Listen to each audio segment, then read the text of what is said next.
Mbak tak kandhani yo.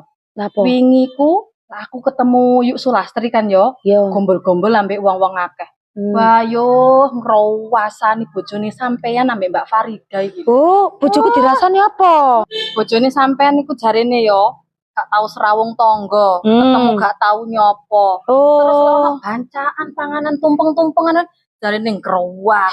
Padahal lo jarene wong sugih ya. Terus lek bojone Mbak Nur iku jarene klambi gak tau ganti Mbak, sampe gak tau nukokno. Tukokno ta Mbak? Klambi bojone sampean. Iya ta emange. Aku sih ambek Mbak Yus aman ketarane gak tau dirasani. Jare sapa sini aman.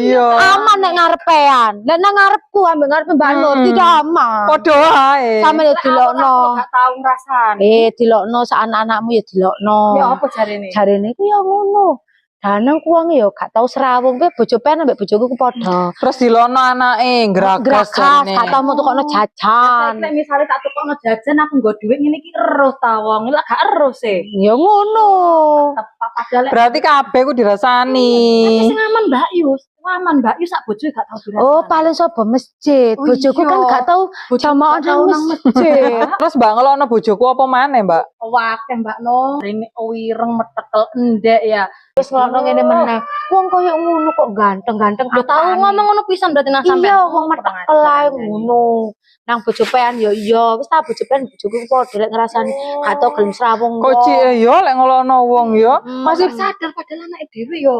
Ngelone ya tunggal ngon padha ae lah intine iku yo. Wis gak usah gatekno wong-wong biasa pancet Yuk Sulastri senane melok gabungan wong rumpi-rumpi. Wong-wong lu gak ngerti lek bojone Yuk Lastri Solihin iku nang burine ya opo ya. Ya awak dhewe lo ngerti tutup mulut ya.